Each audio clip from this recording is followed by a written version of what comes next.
안녕하세요. 이패스 손사 1차 과목 손해사정 이론을 맡고 있는 윤석열 강사입니다.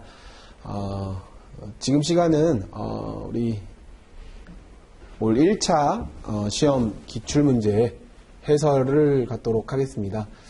올해 1차 손해사정 이론은 매우 어렵다면 어렵게 출제됐어요. 쉬운 문제는 쉬웠지만 일단 교재에 나와 있지 않은 또 새로운 부분들이 출제됐었고, 또 이걸 왜 손해사정 이론의 문제를 냈지? 라고 하는 문제들도 출제됐어요. 그러나 손해사정 이론의 범위는 사실 굉장히 광범위합니다. 그래서 제 기본 교재에도 내용이 앞에 두었지만 일정 부분 100점을 맞으려고 공부할 수 있는 과목이 아니에요.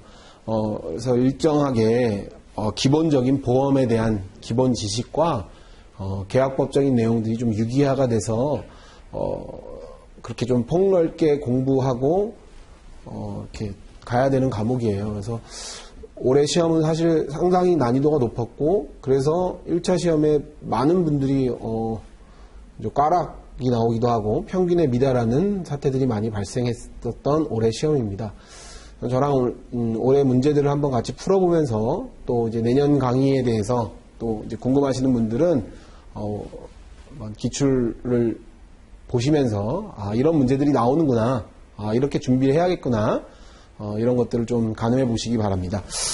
자, 1번 문제였습니다. 다음 중 보험 가능 리스크의 요건에 해당하지 않는 것은, 이거는 이제 우리 보험 파트에서 보험에서 위험 이런 부분들을 우리가 다 처음부터 공부하게 될 건데, 일정하게 보험에 가입할 때 보험자가 리스크를 인수하기 위한 요건에 해당하는 것들이 있어요. 한정성, 리스크의 한정성, 우연성, 측정 가능성, 동질 다수성, 이런 부분들이 다 포함이 되고, 또 대재난적이지 않을 것을 요합니다. 근데 4번 문항은 대재해적이어야 한다. 이건 틀린 문항이 됩니다. 대재해적인 손해일 경우에 보험사는 원 이벤트, 그러니까 한 번의 사고로 사실 파산에 이를 수 있는 9.11 테러 이런 것 같은 거죠. 대재난, 대재해와 같은 것들은 보험으로 인수하기, 보험으로 담보하기 어려운 리스크로 분류가 됩니다. 그러니까 보험으로 인수할 수 있으려면 대재해적이지 않아야 돼요. 자, 답은 4번입니다. 자, 2번. 상법상 보험의 목적에 관한 보험 대위, 잔존물 대위, 보험자 대위는 잔존물 대위와 청구권 대위가 있는데요. 자, 지금 기출문제 풀이는 기본 개념들 제가 다 설명할 수 있는 게 아니니까, 챕터별로 하다 보면, 저게 갑자기 무슨 말이야? 이거 무슨 얘기야? 어렵네? 이렇게 받아들여질 수 있는데, 기본 이론을 듣기 시작하면 사실 처음부터 끝까지 어떻게 보험이 흘러가고, 이게 왜 두고 있는지를 사실 다 설명할 수 있습니다. 이 보험자 대위는 사실 이건 상법에 있는 규정 그대로예요. 681조. 그러니까 잔존물 대위, 청구권 대위 두 개가 있는데, 잔존물 대위는 어쩔 때 보험자가 보험 권리를 취득하느냐. 보험 권리를 취득한다는 건 보험금을 보험 지급한 때, 전부 지급한 때 권리를 취득하게 됩니다. 4번 문항이 되고요. 이거는 그냥 상법 규정을 그대로 알고 있으면 충분히 풀 수 있었던 문제고요. 계약법 시간에 나와도 전혀 이상하지 않는 문제였습니다. 결국 손해사정 이론은 보험계약법하고 아주 밀접한 연관성이 있어요. 그래서 보험계약법과 손해사정 이론을 같이 공부하거나, 또는 보험계약법을 먼저 공부하고 손해사정 이론을 공부하고, 아니면 손해사정 이론을 공부한 다음 계약법을 바로 이어서 공부하든, 이 두 가지가 유기화가 되는 게 굉장히 좋습니다. 그래서 계약법적인 문제들이 올해도 몇 개 많이 나왔어요. 그러니까 이거 계약법을 공부했으면 손해사정 이론에도 풀 수 있는 문제들이라는 거죠. 자, 3번. 연금저축계약, 퇴직보험계약, 변액보험계약 등의 보험계약에 대하여 그 준비금에 상당하는 자산의 전부 또는 일부를 그 밖의 자산과 구분하여 이용하기 위한 계정에 대한 업법상의 명칭은, 이건 특별계정 부분에 나와 있고요. 보험업법 108조에 규정하고 있습니다. 사실 이런 문제들은 대부분의 수험생들이 못 맞췄을 거예요. 또는 맞췄다 하더라도 찍어서 맞췄거나, 제 교재에는 없었던 내용인데, 이런 부분들은 너무 좀 어려워요. 업법에 대한 내용들이 나와도, 업법을 공부하신 분들은 또 풀 수 있었겠지만, 사실 손해사정 이론을 공부하는 분들이 이런 부분까지 강의하면 범위가 너무 넓어진다. 아까 제가 얘기했듯 범위가 너무 광범위한데, 그 광범위한 부분들을 추려야 돼요. 그러니까 결국 100점 맞기 위해 손해사정 이론을 공부해서는 안 되거든요. 한 70점, 80점 정도 수준에 이르기까지. 그러면 한 10문제 정도는 모를 수도 있겠구나. 찍은 거 맞고. 이럴 수 있게 좀 러프하게 공부해야 되는 과목입니다. 왜냐하면 너무 넓어져요, 범위를. 이것까지 기본 강의 시간에 넣는다 그러면 기본 강의를 엄청 많이 해야 되거든요. 다음 문제도 마찬가지예요. 산업재해보험, 물론 보험하고 관계되죠. 산재보험법, 우리 2차 과목을 공부하다 보면 최인근제나 자동차 보험에서 산재 관련된 내용들이 나오는데, 진폐에 따른 보험급여의 종류에 해당하지 않는 것은, 이런 것도 사실 1차 과목에서 여러분들이 이 문제를 이거 맞추라고, 이거 무조건 맞출 수 있는 문제는 아니에요. 이런 문제도 아까와 마찬가지로 굉장히 여러분들의 일반적인, 저뿐만 아니라 모든 손해사정 이론 강의에서 이 부분을 강의한 분도 아무도 없을 거란 말이죠. 물론 우리의 범위 안에 들어가지만 이런 부분은 과감히 공부하실 때 좀 제껴도 되는 부분이에요.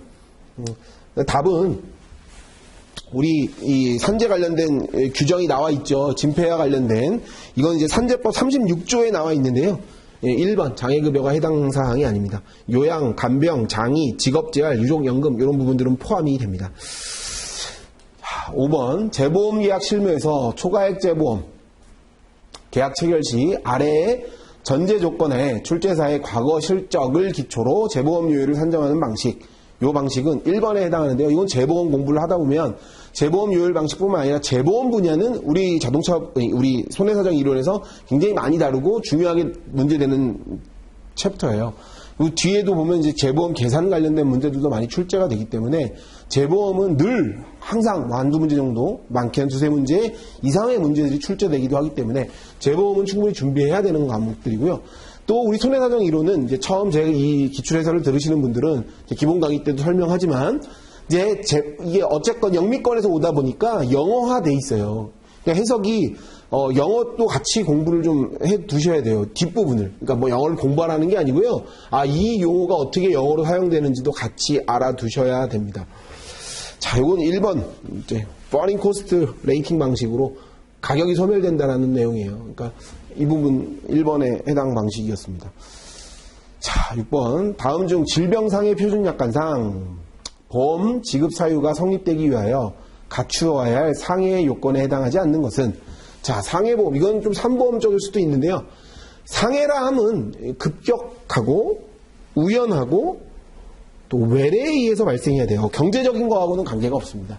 이 부분은 상해라 함은 외부에 의해서, 상해는 말 그대로 우리 또 생명보험 같은 경우는 재해라고도 표현하긴 하지만, 근데 일반 질병 상해에서, 상해보험에서는 급격하고 우연하고 그리고 외부에 의해서 생겨나는 것들을 말해요. 그래서 경제성하고는 관계가 없습니다.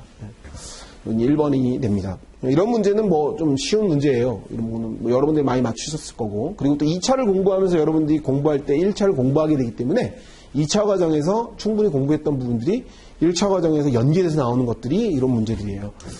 자, 7번 재정을 책임법. 이건 또 책임문제 공부하신 분들은 또 쉽게 공부해서 맞출 수 있는 거였어요. 요거에 대한 내용들, 징벌적 배상액에 대해서 제가 많이 설명을 했었지만 출제가 됐고, 요번에도 또 징벌적 배상 책임보험 측에서는 이 부분 문제들이 많이 출제됐습니다. 현행 재조물 책임법에 규정된 징벌적 손해배상에 대한 설명으로 옳지 않은 것은 1번 제조업자의 악의적인 불법 행위에 대한 제재적 성격이 반영된 것이기 때문에 공급업자에게는 적용되지 않는다. 공급업자에게도 적용이 돼요. 제조업자나 공급업자 다. 그리고 2번 징벌적 손해배상 책임은 피해자가 입은 손해의 10배를 넘지 아니한다. 입은 손해의 10배를 넘지 않은 범위로 보상, 아니에요. 3배 규정에는 3배. 2번이 틀린 지문이 되고 3, 4번의 내용은 다 맞는 지문이 됩니다. 그러니까 징벌적 배상액은 일반적인 손해배상액이 아닌 거죠. 이거 악의적인 기업, 악의적인 행동을 한 업체에게 일반적인 손해배상액보다 많은 징벌적, 그러니까 벌금 형식이란 말이에요. 벌금적 성격의 손해배상 책임을 묻는 거예요. 자, 8번 아래에서 질병상해 표준약관상, 이것도 자 3보험에 해당하는 부분들이거든요. 그러니까 우리 손해사정 이론의 범위는 보험과 관련된 모든 내용들이 문제에 출제될 수 있어요. 자, 그러니까 범위가 넓다. 그래서 아까 계속 제가 얘기했듯이 범위를 너무 한정적으로 넓히면 손사 이론을 100점 맞기 위해 객관식 시험이잖아요. 우리 1차 과목은. 미련하게 공부하지 않아야 돼요. 이제 효율적인 학습 방법이 필요하고, 우리 제 수업을 들은 분들은 물론 뭐 좀 원하는 점수보다 덜 점수가 맞은 경우도 있겠지만 기본적으로 학습하고 공부하신 분들은 합격하는데 전혀 문제가 없다. 자, 보험 나이를 구하는 거예요. 이 보험 나이는 처음 출제됐죠. 이거는 이제 보험 나이에 일단 기본을 이해해야 돼요. 이게 6개월 단위로 산정이 됩니다. 6개월 단위로.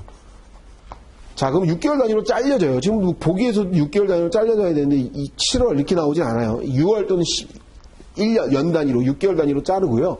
이렇게 계산하면 돼요. 2020에서 4월 13일이니까 빼기 99년 10월 2일. 이거 어떻게 빼나요? 여기는 11일이 되고 여기는 여기 하나 넘어와야지. 19가 되고 여기는 12개월이 넘어오죠. 10이 넘어오는 게 아니라. 그럼 16에서 6개월. 여기는 19에서 2019에서 빼니까 20이 돼요. 그러니까 20년 6월 11일이 되는 거니까 6개월 단위 기준으로 자르면 20년 6월까지는 이미 지나갔고, 그럼 이제 20년 6월 1일부터 20년 12월 31일까지의 또 나이가 생겨나겠죠. 그 나이는 요 21세의 기준으로 산정됩니다. 그래서 정답은 4번. 좋은 문제였다고 생각하는데, 손해사정 이론에 이런 문제를 내야 됐나? 라는 생각은 들어요. 3번 공부하신 분들 또 일반적으로 이제 공부하신 분들은 좀 쉽게 풀 수 있었는데, 손해사정 이론에서 이런 문제가 나온 적은 없었으니까.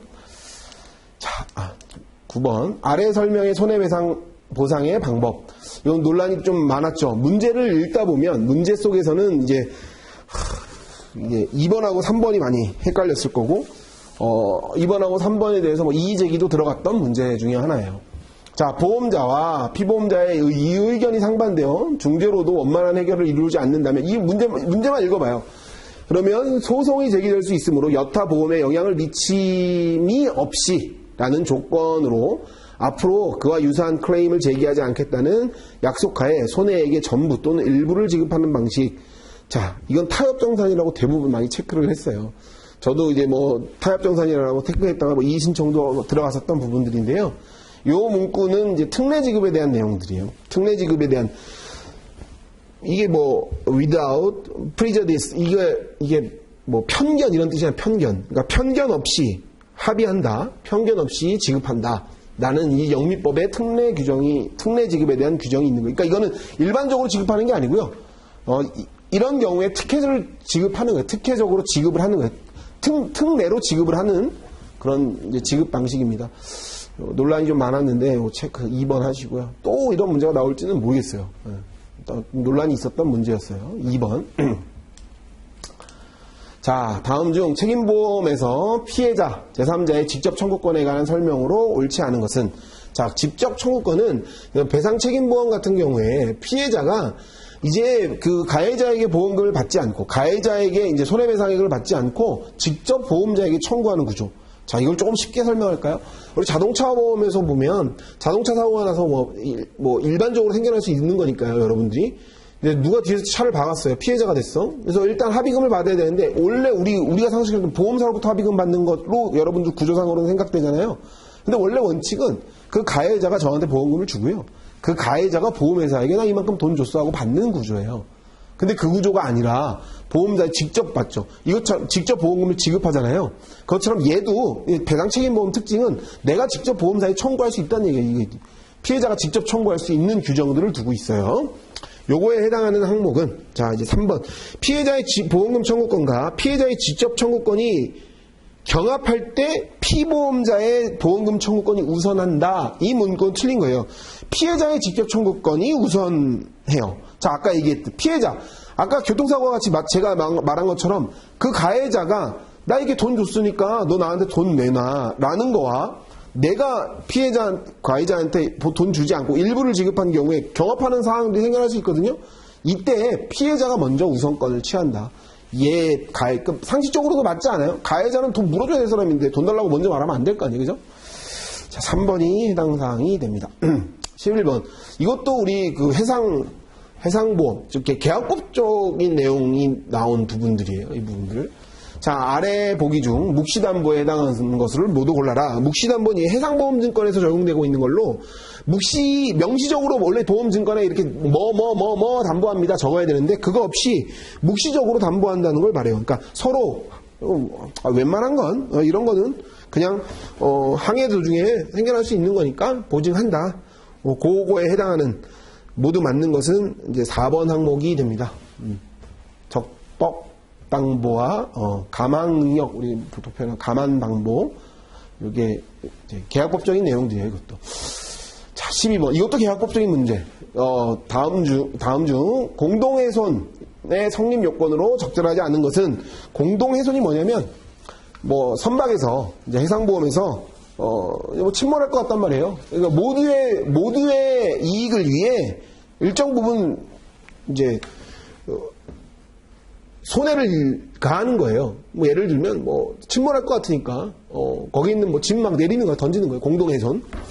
자, 이런 희생이나 비용은 통상적인 것이어야 하고 합리적인 것으로 발생해야 된다. 이 문구가 틀린 문구예요. 4번이. 왜냐하면 공동의 안전을 위해서 고의적으로나 의도적으로 그리고 이례적으로, 통상적이지 않나, 이례적으로 그리고 합리적인 것을 손해를 가하는 거예요. 그러니까 통상적이지 않아야 돼요. 이례적이어야 돼. 이례적. 그러니까 4번 항목이 틀린 항목이 됩니다. 자, 13번. 제가 사실 이 기출해설 강의를 너무 디테일하게 할 수 있는데 너무 디테일하면 시간이 너무 많이 가니까 일단 제한된 시간 내에서 제가 최대한 간략하게 설명하고, 또 이 부분들이 보험 전체적인 손해사정 이론의 과목 순서대로 문제가 1번, 2번 이렇게 출제되진 않잖아요. 막 뒤죽박죽 출제가 되다 보니까 이 부분의 내용 설명들이 조금은 부족할 수 있습니다. 좀 감안하시고. 자, 법률적 배상 책임에 대한 금전 보상과 관련하여 아래 보기에 대해 손해의 종류를 올바르게 짝지어진 것은, 요것도 이의 신청이 들어갔던 문제였어요.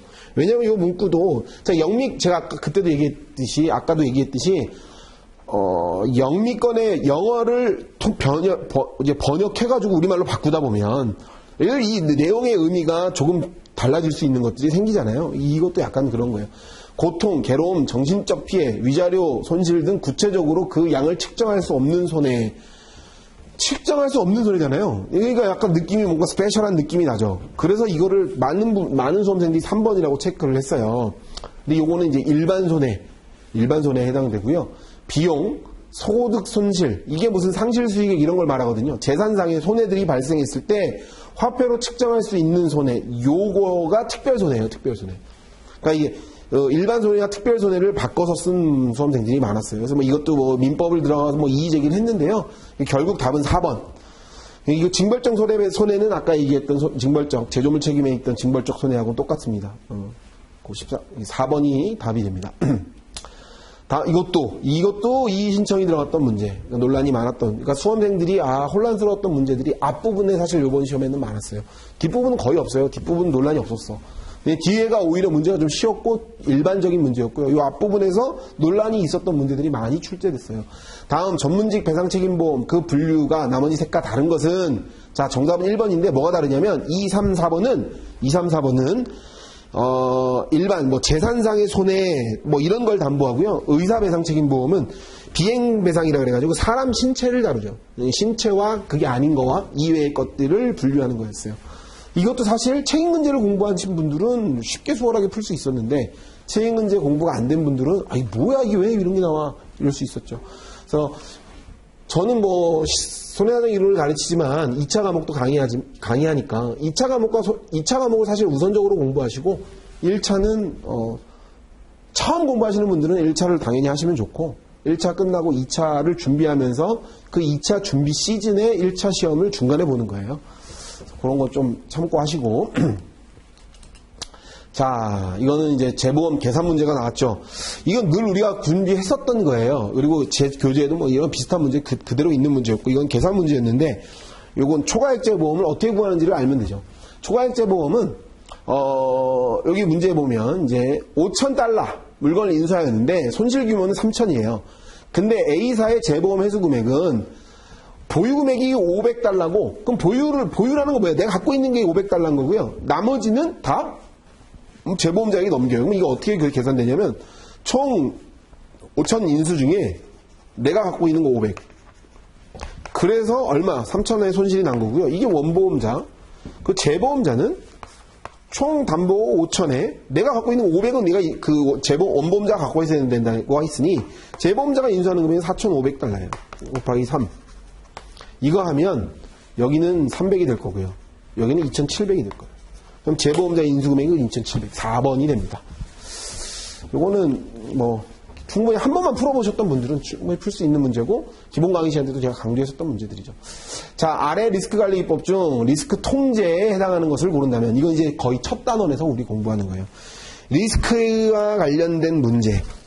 리스크는 보험을 이제 손해사정 이론 시작하면 리스크에 대해서 우리가 제일 먼저 공부할 건데 보험으로 담보하면 리스크를 관리하는 기법들을 공부하게 돼요. 크게는 리스크를 보유하고 보유라고 하지만 통제하고 제일 먼저 통제하고 그리고 리스크를 금융의 기법으로 판단한다. 저 금융 리스크 재무라고 우리가 보통 표현하는데 요렇게 큰 골조에서 요 통제에 해당하는 게 회피와 리스크의 분리에 해당하는 부분. 분리도 더 좀 깊이 들어가면 분리와 결합도 구분시켜요. 이거는 이제 배우겠지만 재무는 대표적인 게 이걸 보유하는 거, 위험을 그냥 보유하거나 그리고 이걸 보험으로 전가시키는 부분이 여기에 해당됩니다. 여기 제가 고쳐달라고 그랬는데 안 고쳤네. 이 BC. 그래서 리스크의 이게 BC가 아니고 AC예요. 이게 잘못됐네. AC. 그래서 회피와 분리가 이 통제에 해당이 됩니다. 자, 지워야죠. 자, 다음 보기 중 도덕적 위태, 이것도 리스크 공부하면서 같이 보는 것들입니다.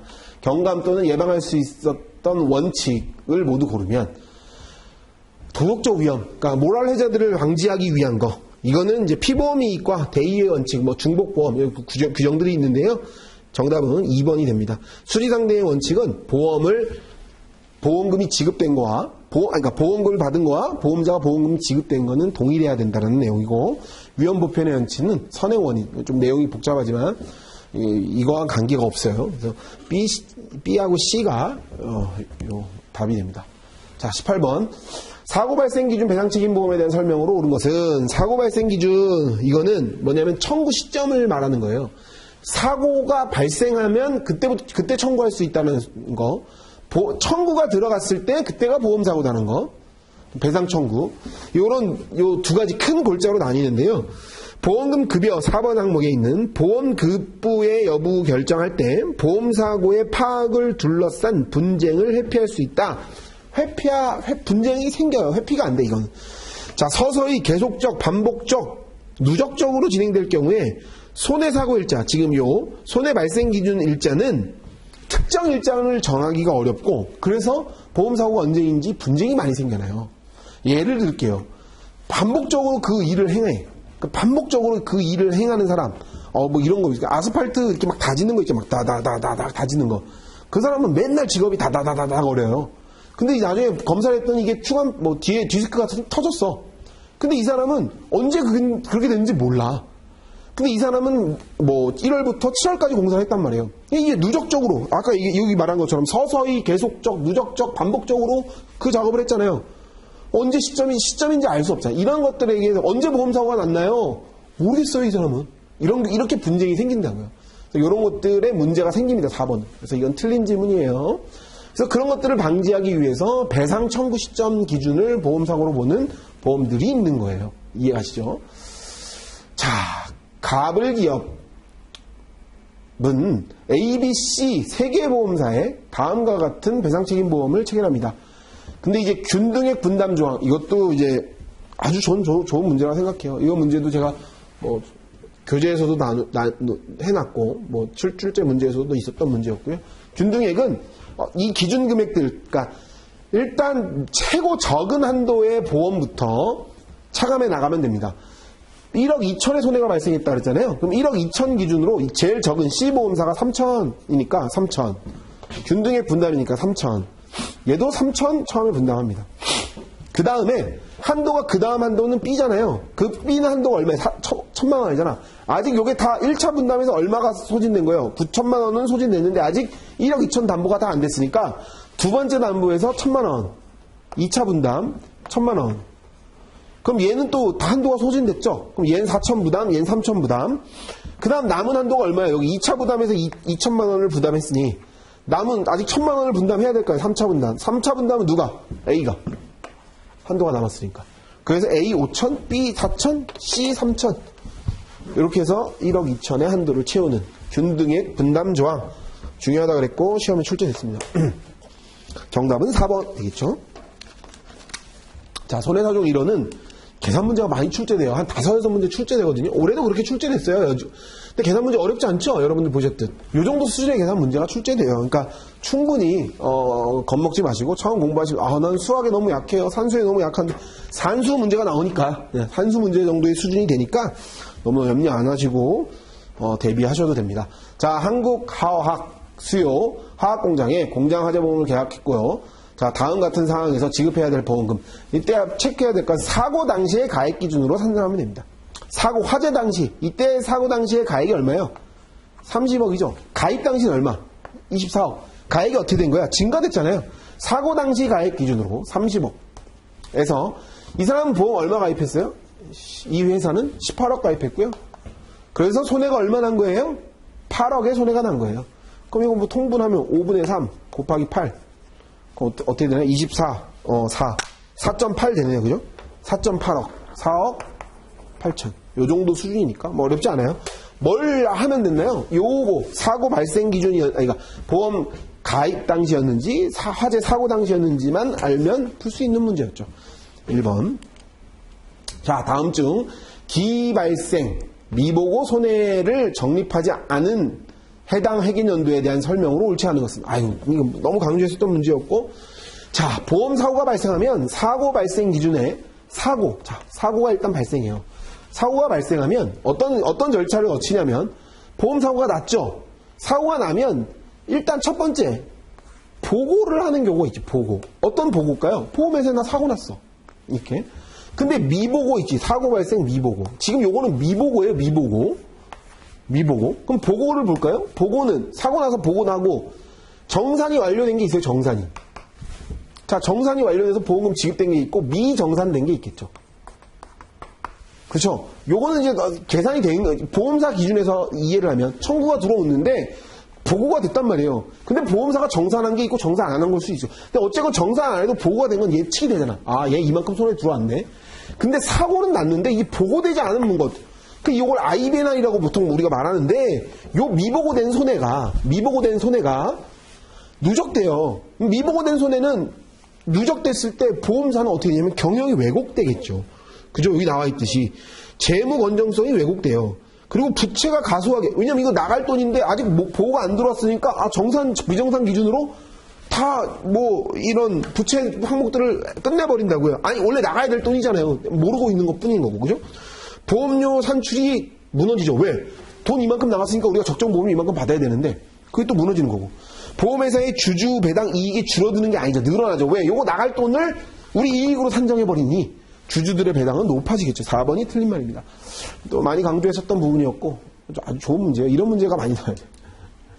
자, 아래 2019년도 말 보험회사의 회계자료를 토대로 산출한 경과손해율을 구하시오. 경과손해는 보험료를 이때 받은 시점부터 얼마 끝나야 보험료 산출이 되지만 그렇지 않을 수 있죠. 지금 시점에서 산정을 하는 거예요. 이거 어떻게 계산하냐면 받은 보험료 9천, 그죠? 이 분 밑에 들어가는 것들, 분모에 들어가는 것들, 미경과 보험료 아직 경과되지 않은 전기 2월 된 미경과 보험료에 차기 2월 미경과 보험료를 빼야 돼요. 그럼 요 밑에는 1억.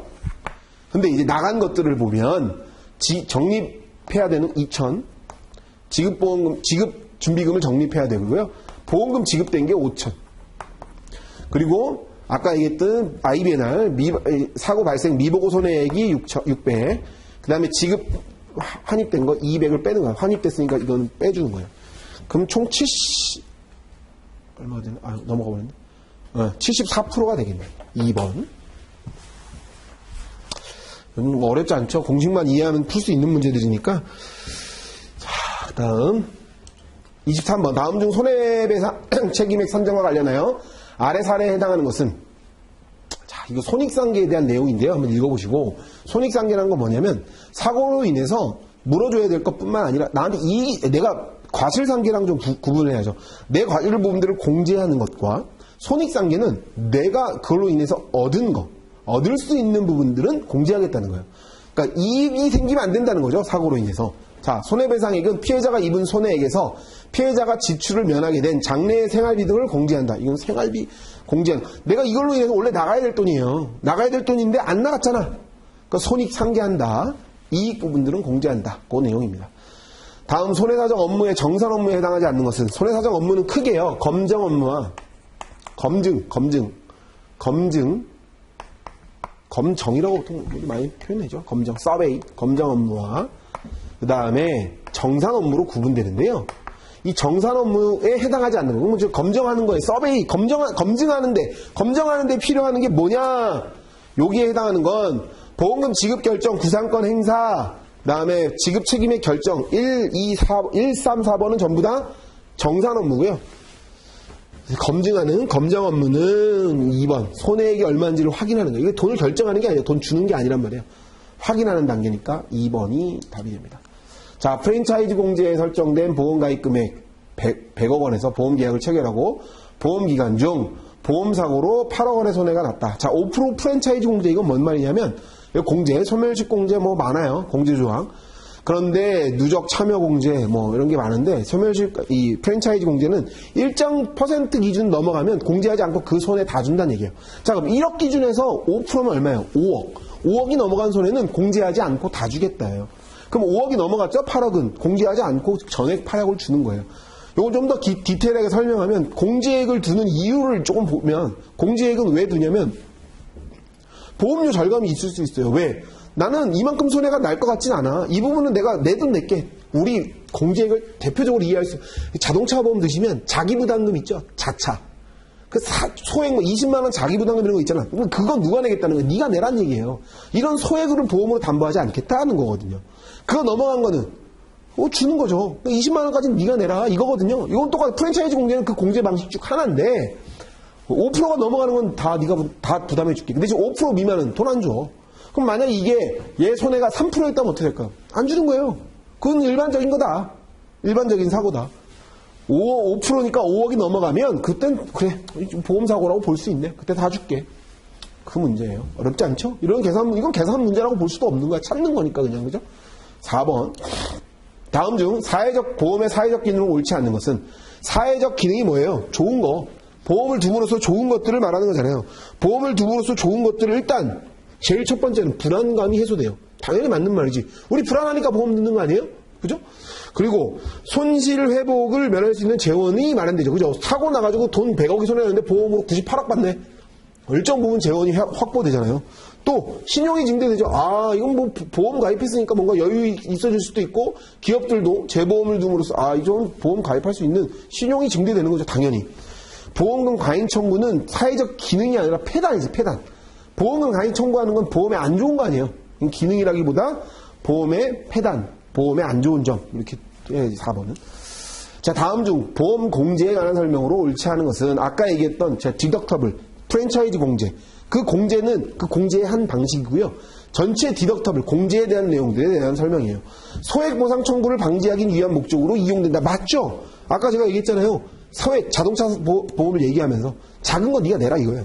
자, 두 번째, 보험 공제 조항을 이용할 경우 보험료 당연하죠. 일정 부분 앞부분 누가 내는 거예요? 내가 내니까 보험료가 싸지겠지. 자, 일반적으로 재산보험, 자동차보험, 생명보험 등에서 많이 사용된다. 재산보험, 자동차보험은 맞는데 생명보험이 틀린 말이에요. 생명보험은 공제 조항 두고 있지 않아요. 자, 3번이 틀린 문제이다. 아래 설명하고 있는 재보험계약 조항으로 옳은 것은 이건 재보험계약 관계에서 출제보험사 보험금 지급 부담 여부가 불분명한 상태에서 출제사가 선의의 업무를 처리하고 재보험계약 반부 범위 내에서 포함될 경우 재보험자는 면책 여부를 면밀히 따지 않고 재보험계약상의 보상 책임을 짐. 이건 뭐냐면 재보험자와 원보험자는 원래 하나하나 각각 보험사고가 발생하면 그 보험에 대한 조사를 해야 되는 거예요. 원보험자, 재보험자는 원보험자가 재보험을 든 거거든요. 보험자가 보험을 든 거예요. 그러면 보험금 지급할 때 이 사람은 얘가 돈 주면 얘도 따라줘야 되니까 금액이 크다 그러면 얘도 이걸 조사해야 돼, 사고를. 근데 그렇지 않고 원보험자가 하면 그냥 따라가겠다. 이건 몰라도 사실 제가 기본 강의에도 설명했었던 거고 운명 추정 조항 충분히 풀 수 있는 문제죠. 따라가겠다는 애. 너네 둘은 같은 한 공동체야. 그 문제입니다. 3번 교재에 나와 있는 내용이었죠. 자, 다음 중 보험의 목적, 양도에 대한 설명으로 옳지 않은 것은 보험 목적, 이거는 사실 계약법적인 문제에 가깝습니다. 이 문제도. 자, 보험은 동산, 부동산 등 특정 물건이어야 된다. 맞는 말이에요. 그죠? 개별화되지 않은 집합보험은 양수인의 동의가 있어야 보험 계약의 권리가 승계가 가능하다. 승계가 가능하려면 양수인의 동의가 아니고 서면 또는 전자서명 뭐 이런 동의가 있어야 돼요. 비법문제. 동의가 있어야 넘어가는 거예요. 2번이 틀린 지문이 됩니다. 자, 아래 보기 중 도덕적 위태를 유발하는 원인으로 고르면 도덕적 위태, 아까 좀 비슷한 용어가 나왔죠? 도덕적 위험, 도덕적 위태 같은 말. 이 위험을 설명하면서 다 나오는 내용들인데 도덕적 위태는 일부러 하는 거란 말이에요. 고의사고, 보험사고, 고의사고 이런 걸 말하는 거거든요. 어떤 사기, 이런 말이 부정적 같은 말이죠. 자, 이거 무관심, 부주의는 모래일 해자들하고 방관적 위험에 해당하는 문구들이에요. 그래서 A하고 D가 보험을 좀 깊이 공부하시면 충분히 찾을 수 있는 문제들입니다. 처음 보시는 분들은 저게 왜 AD야? 다 설명할 수는 없고요. 충분히 처음 한 2, 3강만 들어도 풀 수 있는 문제였어요. 아주 쉽지만 기본을 묻는 문제였어요. 자, 철수가 현재 보유하고 있는 총 재산 120원에 대한 전부 보험료는 20원이다. 철수의 효용함수, 그 재산 확률, 손실 확률 분포는 아래와 같다. 전부 보험 가입 시 철수의 기대 효용은 얼마인가? 이거 논란이 많았죠. 이 문제 다른 학원 다 안 풀었던 문제고, 루트 관련된 문제는 제가 풀었었던 거고, 답안도, 아무도 못 맞춰가지고, 저만 이 답을 맞췄던 문제인데, 이거는 간단해요. 이게 저희 이제 수험생 중에서도 경제학과 다니는 분들은 다 맞췄어요, 이거는. 근데 이제 그게 아니면 어려운데, 그냥 아주 쉽게 얘기하면, 보험을 드는 거잖아요, 지금. 자, 이거 이제 기대효용 이론이라 그래가지고, 우리 이제 보험을 공부하면 왜 보험을 가입하는지를 이게 설명할 수 있는 문제거든요. 이게 사실 계리사 쪽 파트예요, 깊이 가면. 요런 유형의 문제가 한 번도 출제된 적이 없었는데, 한번 나올 수 있을 것 같다 싶어서 넣었는데, 그대로 나왔던 문제죠. 어렵지 않았던 문제인데, 간단해요. 자, 총 재산이 120원이야. 120원인데, 보험료가 얼마래요? 20원. 그럼 보험료 내고 얘가 지금 갖고 있는 보험료를 20원을 내면 얘가 갖고 있는 돈은 얼마가 되는 거예요? 100원이 되잖아. 그죠? 그럼 100원일 때의 기대 효용을 구하면 되는 거예요. 어떻게 되면 요 W에다가 100 넣어주면 돼요. 그럼 기대 효용은 그냥 자꾸 넘어가. 기대 효용은 그냥 간단하게 100 루트 얼마야? 10이잖아. 10. 그 기대 효용은 10이야. 근데 어떠다고 이걸 곱해가지고 여긴 0, 손실액. 0.3에 10은 3. 여기 20에서 확률은 20의 손실의 확률은 5%니까 10. 이 13이 나오니까 이건 뭐지? 답이 없네? 비슷한 12 이렇게 적으면. 아니에요. 그냥 간단하잖아. 기대 효용을 구하는 거니까. 효용은 어떻게 해요? 얘는 얼마 손해하나 관계없어. 20원 내고 돈 다 받는 거예요. 그죠? 그럼 그 기대 효용은 10. 어렵지 않는 문제인데, 저는 너무 좋은 문제라고 생각해요. 너무 좋은 문제고, 많은 분들이 틀렸을 거예요. 많은 분들이 틀렸을 거고, 저희 수험생들은 많이 맞췄을 거고. 2번 10입니다. 아까 얘기했던 그냥 100에서 이것만 넣으면 되는 거예요. 어렵지 않죠? 원래 이걸 이렇게 주지 않고 여러 개 가정수를 주면 되게 어려울 수 있는데, 아주 기초적인데 아주 핵심을 묻는 좋은 문제였다고 봐요. 자, 32번. 다음 중 보험증권에 대한 설명으로 옳지 않은 것은 보험증권에 대한 내용들은 우리 상법에 또 규정하고 있죠. 상법 640조에 두고 있는 내용 그대로예요. 4번에 상법상 보험자는 보험계약이 성립한 경우 최초 보험료 수령 여부와 관계없이 보험계약자에게 보험증권을 지체 없이 교부해야 된다. 이 틀린 문구예요. 640조에 전부 지급 보험료의 수령 여부와 관계없이가 아니라 보험료를 전부 지급한 때에 그 보험증권을 제시하는 거예요. 지체 없이 교부해야 돼요. 4번이 틀린 지문입니다. 나머지 지문은 다 맞는 지문이에요. 자, 33번. 세계 재보험 시장 환경이 경성화될 때 이게 경성 시간화, 이게 시장이 약간 경직되는 걸 말하는 거잖아요. 하드 마켓이라고 했으니까 잘 돌아가지 않아요, 지금. 그때 나타나는 현상. 자, 일단 재보험 시장이 경성화되면 그건 두 가지. 그러니까 첫 번째는 담보력이 약화돼서 재보험 시장이 너무 손해율이 많아져서 좀 막 받지 않아야겠다. 좀 가려받아야 되겠다라고 할 때 생겨날 수 있어요. 그러니까 재보험 회사의 담보력이 감소할 때 생길 수 있고, 그렇게 함으로 뭐가 생겨나는 거냐면 인수를 강화하겠지. 조건을 까다롭게 본다고요. 아, 그것도 가져와, 이것도 가져와, 이것도 가져와, 우리 다 가입시켜줄게. 이게 아니라 깐깐하게 보다고 아, 너는 이래서 안 돼. 인수를 강화하겠지. 이 2, 3번 다 맞는 말이고. 그럼 결국 그거는 어떻게 하냐면 보험료를 높일 수도 있는 거예요. 아, 우리 손해가 많이 나는구나. 자, 보험료를 높이자. 2, 3, 4번은 다 맞는 말이고 경성 시간에 비해 손해율이 낮은 게 아니라 높아지지. 손해율이 높으니까 경성화되는 거예요. 딱딱해지는 거지, 시장이. 굳어진단 말이죠. 자, 1번이 틀린 말입니다. 자, ART 방법 중 하나인 사이드카에 대한 설명으로 옳지 않은 것은 자, 이건 사실 없었는데 이 문제는 또 우리 수강생도 못 푸셨을 수도 있을 것 같아요. 이거는 이제 너무 ART의 종류는 다양하거든요. 이제 대체적 위험 전가, 일반적인 위험 전가, 보험 말고 보험과 비슷한 다른 유형의 방법들이거든요. 근데 이것들을 다 일일이 구할 수 없는데 거기서 이제 사이드카라는 항목이 나왔어요. 사이드카는 대재해 채권과 같이 보험 연계증권의 한 형태이다. 맞는 말이고요. 전통 재보험과 유사하나 최소한의 서류 작업과 관리 비용으로 운영하기 용이하다. 맞는 말이에요. 통상적으로 이 초과액 담보가 아니에요. 이 비례 분담 담보예요. 초과액 담보가 아니라 쿼터쉐어, 그러니까 비례 담보로 운영돼요. 3번이 맞는 말이었어요. 자, 금융재보험. 이것도 ART 한 부분들이죠. ART의 금융재보험에 대한 설명으로 옳지 않은 것. 출제회사의 담보력이 안정을 깨할 수 있는 맞는 말이고요. 틀린 질문은 4번이에요. 재보험은, 금융재보험은 뭐 한정 리스크 계약 뭐 이렇게 보통 표현하기도 하는데 금융재보험은 장기로 맺어집니다. 교재에 나와 있는 내용이었어요. 2년 이상의 장기 계약으로 체결됩니다. 자, SG증권상 소급보험 조항으로 옳은 것은 이것도 안 나와 있는 부분들이고, 요건 조금 여러분들이 많이 틀린 부분들이 있을 수 있는데, SG보험, 이제 해상보험에 대한 부분들이에요. 근데 이제 소급보험을 이해하고 있으면 요 영어를 보고 찾을 수 있는 분들도 있었을 거예요. 소급보험은 뭐냐면, 손해가 났든 안 났든 담보 일단 해주겠다, 이거거든요. 그러니까 이게 아주 쉽게 얘기하면, 해상보험에서 배는 출발했어요. 근데 중간에 사고가 났는지 안 났는지 몰라. 서로 모르잖아요. 그때는 보험 가입할 수 있죠. 그럼 보험 먼저 출발해서 보험 기간은 운영되고 있는데 나중에 보험을 가입한단 말이에요. 가입할 수 있다는 얘기죠.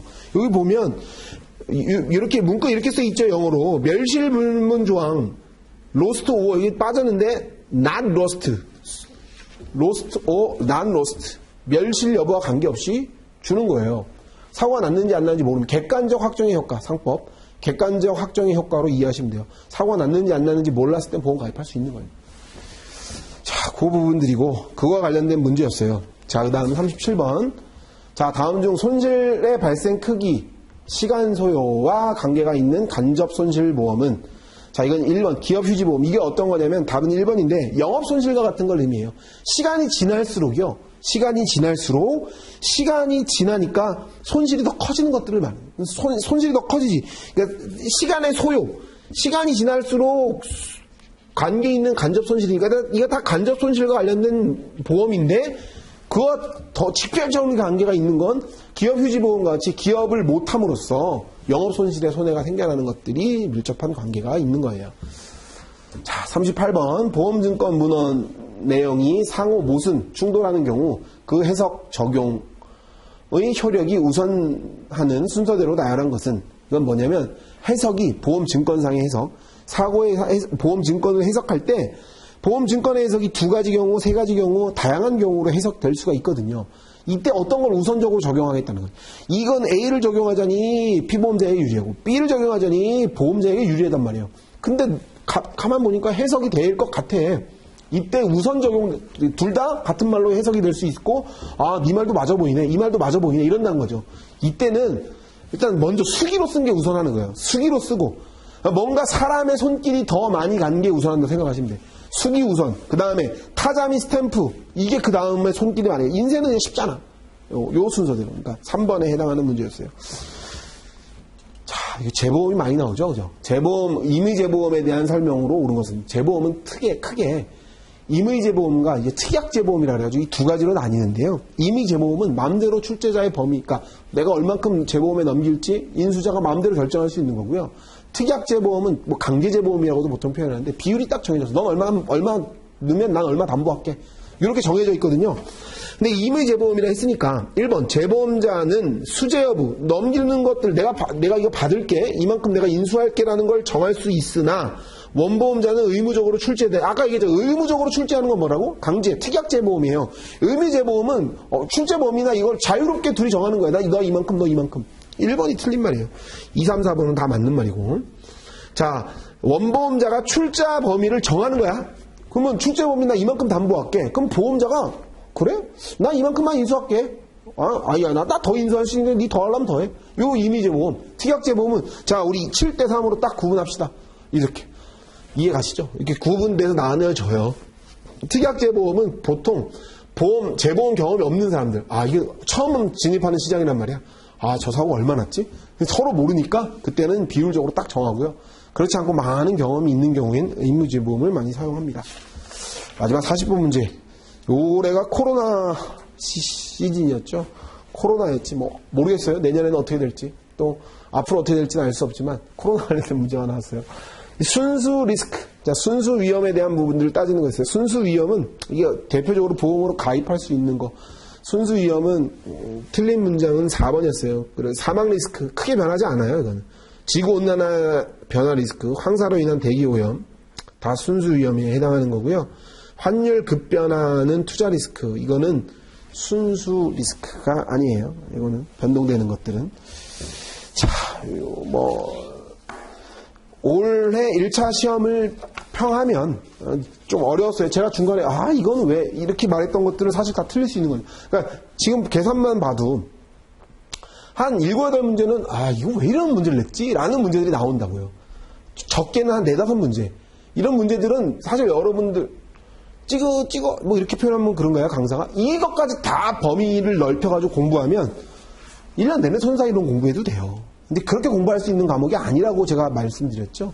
손해사정 이론은 효율적으로 공부하고 맞출 수 있는 부분들 딱딱 여기서 충분히 맞출 수 있는 문제 여러분들이 학습할 수 있었던 문제들은 25에서 30문제 정도는 여러분들이 충분히 풀 수 있어요. 30문제 이상 풀 수 있어요. 30문제 정도는 풀 수 있다 그러면 75점이거든요. 손해사정 이론 그 정도 수준으로 점수를 맞추고 다른 과목에 집중하는 게 맞아요. 2차 과목에 집중하는 게 맞고 1차 과목이라는 걸 꼭 명심하셔야 됩니다.